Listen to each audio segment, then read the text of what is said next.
Yan. So, hi everyone. Medyo matagal tayo hindi nakapag-vlog. Ayan, mag-vlog po tayo ulit ngayon, no? Medyo naantala, marami po tayong ginagawa at saka inaasikaso. So, ang topic natin for today is loneliness or ano, no? Ano ba yun? Nangangat ng dalawang aso yung pinggan. Yan. So, ang topic natin today is loneliness or kalungkutan, no? Ayan. Pakakain lang po ng dalawa. Pakita ko lang.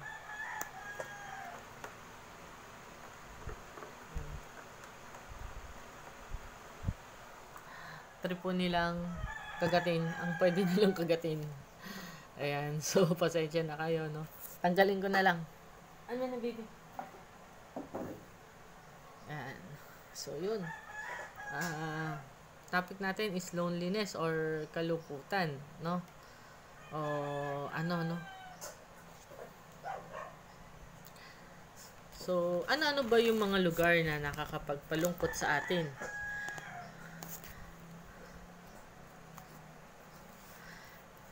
Ano ba yung mga lugar na nakakapagpalungkot sa atin? Yan. Or, nakakatawang isipin na kahit napakadaming tao sa mga terminal ng bus, train, or airport, napakaraming tao ang nalulungkot doon, no? Bakit? Tanong nyo ako. Alam nyo rin yung sagot eh. Bakit maraming tao nalulungkot sa terminal? Unang-una, syempre sa lahat, no? Diyan natin yung ating mga sa buhay. At diyan din tayo naghihiwalay. So, kung may ihatid ka na sa airport para mag-work sa abroad, usually nag-stay sila doon for years ng contract. So, umaabot ng 2 years, 5 years, depende sa klase ng trabaho nila. Yung mga OFW natin, no? And minsan naman sa mga train terminal, 'di ba? Halimbawa, galing probinsya, luluwas na ng Maynila sa mga bus terminal, 'yan. So, yun yung mga lugar na kahit isipin natin napakaraming tao, pero hindi natin akalain na na malungkot pala yung lugar na yon, no? Kasi syempre, doon nga naghahatid, no? At doon tayo naghihiwalay sa ating mga mahal sa buhay. So, sa mga lahat ng OFW, I hope okay lang po kayo sa mga trabaho nyo. At lagi nyo pong ingatan yung mga sarili nyo kasi wala pong mag-aaruga sa inyo dyan pag nagkasakit kayo. Kaya dapat lagi kayo may kasamang biogesic o ano man, no? Any bioflu o ano kung saan kayo hiyang o tempra, no? Yan, nag-advertise na ako ng mga paracetamol natin dito sa Pilipinas, no?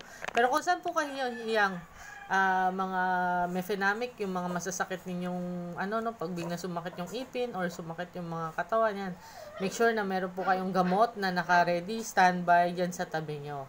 So, yan. So, shout out sa mga pharmaceutical, no? Baka gusto nyo magpa-advertise. Nag-a-advertise na rin po kami. Biro lang. Ayan. So, ano pa ba? Number 2, tuwing kailan ba natin nararamdaman or nadadama ang kalungkutan, no? Pagkatapos ng ating mga gawain or trabaho, di ba? Bakit? Kung kailan na di tayo busy, habang naglalakad tayo pa uwi, di ba?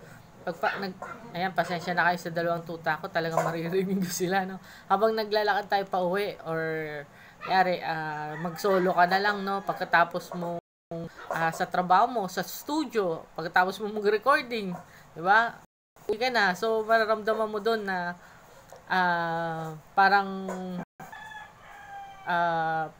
tila ba na pagtalikod mo na isipin mo, wala na akong gagawin, uwi na lang ako. Doon mo marirealize na wala na pala akong uuwian, wala na pala akong, kumbaga may bahay kang uuwian, pero wala ka na palang taong yung kasama mo habang buhay, no? O kaya wala na pala yung yung bibilan mo ng pasalubong, gano'n, 'di ba? O kaya wala na pala yung best friend mo, 'di ba? Kasi umalis na siya. Or kinuha na siya sa atin, 'di ba? Or any other reasons, no? Or yung taong inaasahan mong papakasalan ka, may gusto ng iba, 'di ba? Or hindi kaya naman yung taong pinakasalan mo gusto na ng iba. Kumbaga, iba na, maybe career na yung focus niya, ayaw niya na sa sayo, ayaw niya na sa sitwasyon niyo, no? Or di naman kaya yung anak mo tumalikod laban sa iyo, 'di ba? Yung parang wala na muna siyang pakialam sa'yo, di ba? Minsan nangyayari din yun sa family, no, sa parents. Minsan yung mga magulang mo, maaaring wala na silang pakialam sa'yo, pakiramdam mo, di ba? Yan, maaaring tinatanong mo, nalulungkot ako, ano ba ang dapat kong gawin? Yan. Usually, yun yung ibang tanong, no? Sabihin mo, nalulungkot ako, ano ba dapat kong gawin? Ganyan. Magkukulong ka na lang ba sa kwarto? 'Di ba? Ano pa ba mga ibang pwede mong gawin? Bukod sa magkulong sa kwarto mo, no? Maaari ding magyayaya ka ng inuman or yayayain ka ng barkada mo ng inuman kasi naalala ko yung best friend ko dati. Shout out Mimi. Si Mimi dati nung malungkot siya, nagka-problem sila ng boyfriend niya. Yan, so tinatawagan niya ako kahit madaling araw para samahan siya, no. May times talaga hindi ko siya masamahan kasi di din naman talaga ako umiinom eh. Most of the time, i-console ko lang din siya. So, yan. So, ano pa ba? Kahit anong gawin mong, ano ba yun, yung minsan, di ba, hit-hit ka ng hit-hit ng Yossi, kahit ano pang Yossi na available, hihit-hitin mo lahat. Diba? Kasi iniisip mo, baka dito makalimutan ko na malungkot ako o makalimutan ko na wala na siya, no? Or gigimik ka gabi-gabi hanggang sa, mawala na lang yung sakit. Pero totoo lang yung sakit, nandiyan pa rin eh. Hindi naman siya nawawala eh. Yung pagiging manhid mo lang, no? Kasi syempre yung alak nakakapagpamanhid yan ng pakiramdam eh. Yun. Pero the pain would still be there. No? Nakakalungkot man isipin, no? Yung sakit nandiyan pa rin. Actually, nung sinusulat ko to, nalulungkot ako kasi niisip ko kung ano yung nararamdaman ng tao na nalulungkot, diba? Ano yung mga experiences ko na naramdaman ko o nangyari sa amin dati o sa mga kilala ko. Tinatry kong isulat. Kaya ko to sinishare para maka-recover kayo kung ano yung nararamdaman yung kalungkutan, pagiging mag-isa nyo lang, 'di ba? Yan, yan. Kaya yun. So, ano pa ba? Sabi sa Romans 12 verse 5, and since we are all one body in Christ, we belong to each other, and each of us needs all the others. Yan. So, dahil sa isa lang daw body ni Christ, no? So, ang ibig sabihin, sabihin, kailangan mo nang maging busy. Saan? Sa Panginoon, syempre. Di ba? Saan pa ba? Naman sa club ka mag-busy kaysa naman sa di ba? Ubus lang pera mo doon. Tapos, wala, masakit pa rin, di ba? Pero kung dumulog ka sa Panginoon, naging busy ka sa Kanya, nakipag-coordinate ka sa local church nyo, tumulong ka doon, mas maganda siguro yon. At sa John 14 verse 1, don't be troubled, huwag kang maguluhan. You trust God, nagtiwala ka sa Panginoon. Now trust in me. Ngayon, maniwala ka sa akin. Yun ang sabi sa John 14 verse 1. Ang kalungkutan ay maaaring magdulot sa atin ng katakutan. Yan. Pag nalulungkot ka, natatakot ka. Tama ba?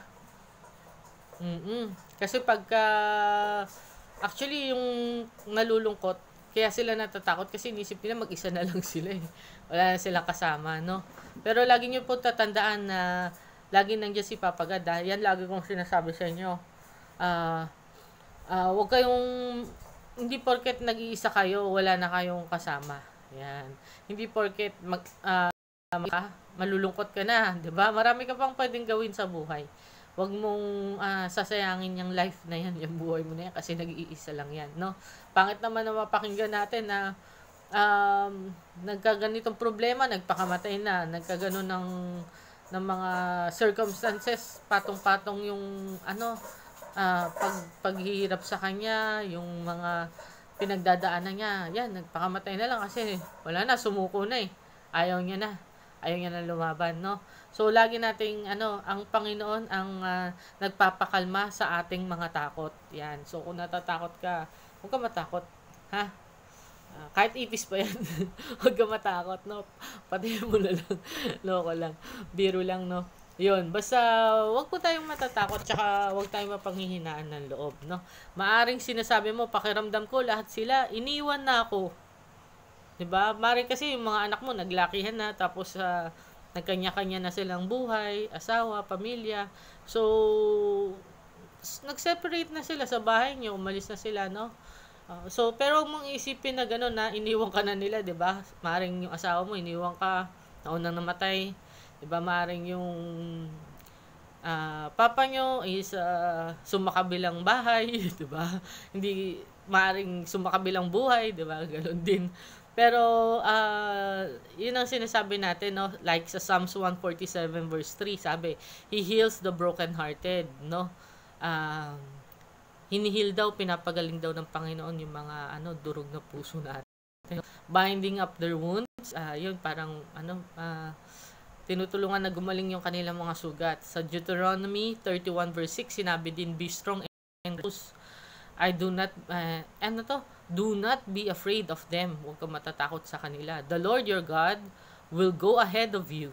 Mauna daw sa iyo yung si Papa God, no?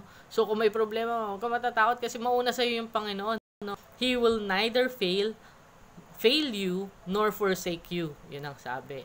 So paano ko ba matutulungan yung mga nalulungkot? Sabi sa John 3 John 1 verse 5 to 8, no? You are doing a good work for God when you take care of the traveling teachers. Yan, tumutulong daw. Gumagawa daw tayo ng magandang gawain sa Panginoon pag tayo tumutulong sa mga bibiyaheng mga guro who are passing through, yung dumadaan sa inyo. They are strangers to you. Malamang sila ay estranghero sa inyo or strangers, no? They have told the church, hear of your friendship. Yan, sinabi nila sa simbahan, sa inyong pagiging magkaibigan and your loving deeds at sa iyong mga magagandang gawain. You do well to send them on their way. Gawin mong mabuti at makatungo sila sa kanilang mga dapat puntahan in a manner that pleases God. Sa mga yung parang pleases God is yung ikatutuwa or ikalulugod ng Diyos. Yan. For they are traveling for the Lord, dahil sila ay bumibiyahe para sa Panginoon and accept nothing from those who are not Christian, at hindi tumatanggap ng kahit na anuman sa mga hindi Kristiyano. So we ourselves should support them. Kaya nga tayo mismo ang dapat sumuporta sa kanila, that we may become partners, na tayo ay maging kanilang partners with them for the truth. Sa kanila, para sa katotohanan. Yan. Yun na lang po yung translate ko lang yung pinakakaya ko. Huwag niyo akong i-judge naman, no, na mali-mali naman to mag-translate or what, no. Yun lang po yung kaya ko. Pagpasensyahan niyo na lang po tayo, no. Yan. So, sabi din sa James 1 verse 27, we must care for orphans and widows in their troubles. Dapat daw tayo ay nagbibigay